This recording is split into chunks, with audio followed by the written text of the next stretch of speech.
The panel of adjudicators judging this grand finals are Ashish Kumar from the United Kingdom,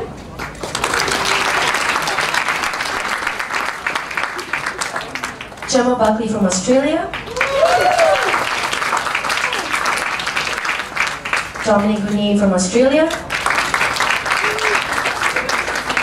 Hannah Parmatova from Singapore, Lisa Schellenberg from the Netherlands, Melissa Mateo from Australia, Nick Cross from New Zealand, Xiao Hongyu from Singapore, and last but not least, Akib Hussain from Bangladesh.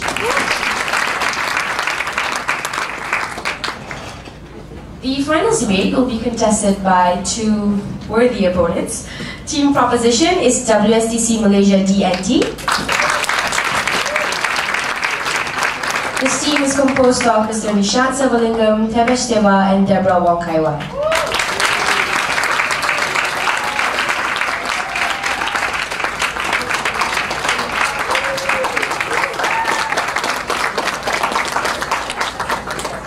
On team opposition, we have WSCC South Africa Junior, this team is composed of Bill Shoki, Stephen Lochner, and Alex Breckenridge.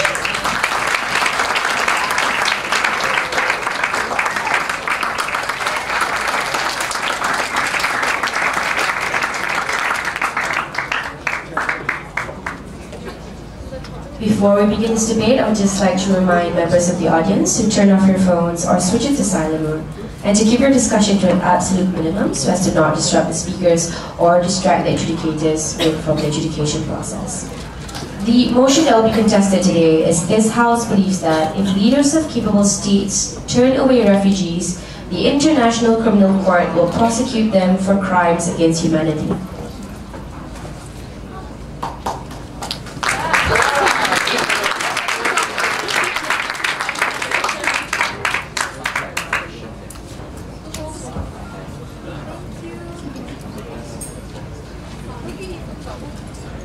With that said, I'd like to call upon the first proposition, Nishant, to propose the case.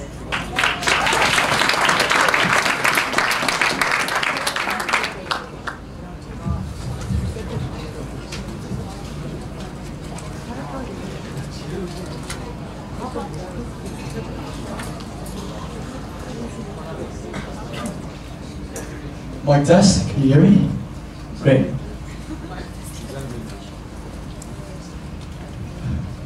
We live in a world where refugees in total desperation approach countries that are fully capable of helping them, but simply choose to say no. And we from Side Proposition abhor that, but more than that, we abhor that as a collective morality, we allow these states to get away with it. That's why on our side, we think it's high time that the ICC prosecute leaders responsible for this action. In my speech, I'm going to tell you why this is akin and tantamount to a crime against humanity, and I'm going to talk to you about the reciprocal duty that these leaders owe to the ICC that they are members of. Now, before I do that, a few points of order though. Firstly, our policy is non-retrospective. That means we will, starting from now, charge the leaders of states with crimes against humanity when they have been proven to have turned away refugees in their time of need. Secondly, we think leaders only will be charged in the same way as we charge leaders when we charge them with other forms of crimes against humanity, genocide, and war crimes, according to the statute of the ICC. Thirdly, we think this debate will only affect asylum seekers, and it's a value judgment as to whether or not the ICC, as an actor, should take this stance against leaders who push refugees away. And finally, we contend that the responsibility of these leaders is only to see these refugees to safety. That means if they are capable, they take them in, but we're also okay with these leaders allocating them to other countries and locating them elsewhere, as long as it's their responsibility to see them through safety, through the very end. No backing out. Now, I'm going to tell you what crimes of humanity are and why this constitutes that. But before I go on to do that, any questions?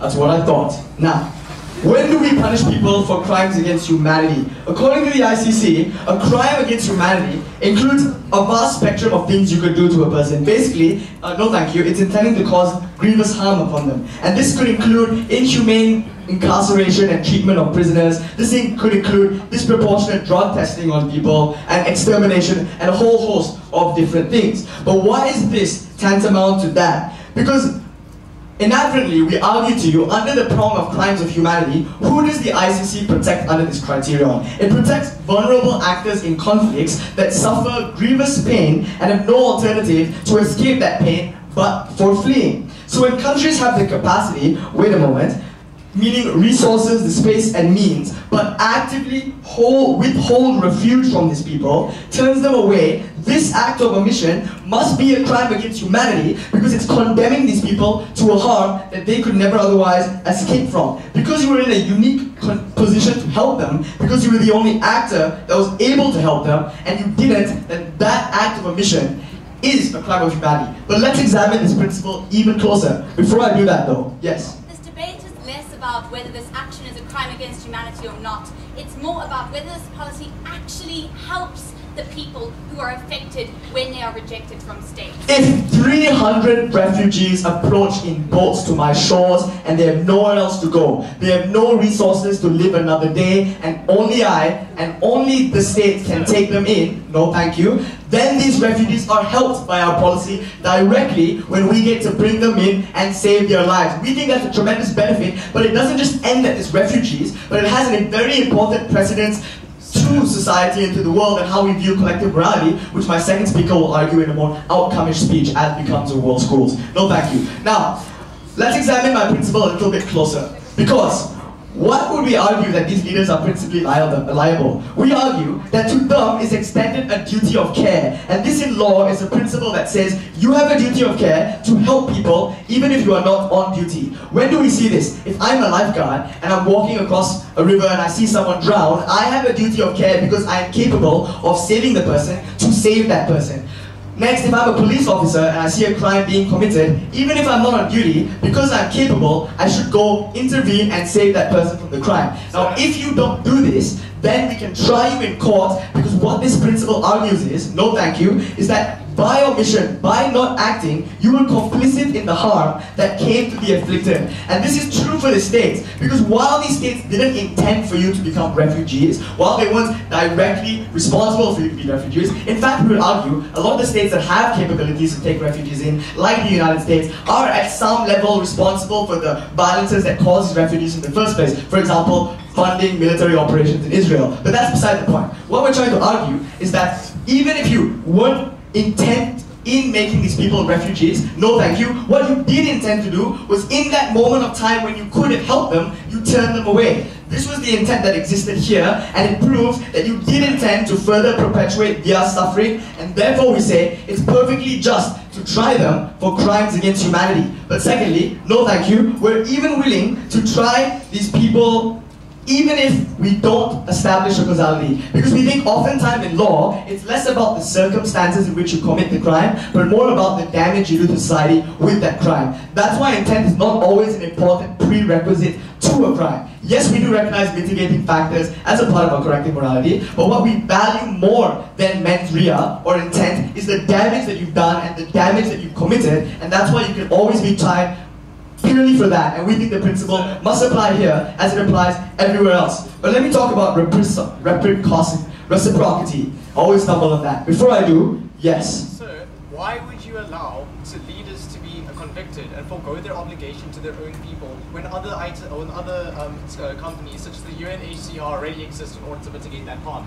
A leader must be just and right, and that is what is expected of him, of his people. If he does not help refugees in their time of need, then that is an affront on our collective morality as human beings. We think citizens in that state should see beyond this value notion of nation state that all excluded from that to the dogs with them. We think it's perfectly reasonable to think that people in that state will understand the actions of their state and be perfectly okay with those actions. In fact, more often than not, since the vast majority of them are good people like you and I, will support it. If not, we're willing to have campaigns to teach them about why we do this and the importance and the awareness, no thank you, about helping refugees in their time of need. We'll make a movie too. Now, let's talk about reciprocity. What do members of the ICC Rome Statute currently enjoy? We say, as a member state, you have a whole plethora of benefits. For example, the ICC metes out justice on people when you yourself as a state can't do that. There are very important deterrents against dictators that can harm your state in future, and more importantly, the jurisdiction of the ICC makes the people in the state feel safer and feel like they're under the umbrella of someone who can protect them, to name a few. Now, you enjoy all of these tenets. In the principle of reciprocity, you should be giving something back. Because the ICC has a responsibility to these refugees that are victims of war crime, but the only person that is able to help those refugees in that time of need is you as a state, then you should act as an extension of the principles of the ICC. You must be a bastion that represents the principles the ICC sets for himself and act in the name of the ICC for these refugees. That's your responsibility in terms of reciprocal duty when you enjoy these benefits. If you don't want to do that, then it's unfair and it's illegitimate that you enjoy this whole plethora of benefits that we offer you as a signatory of the ICC. More than anything, on our side, we urge you to ditch the complications and focus on the actor that should be most important to us. And that's the refugee who needs our help and will die if he doesn't get it. And we think on our side, we're very proud to fight for that one refugee on that one boat that we can save but choose not to. I implore you to propose. Thank you.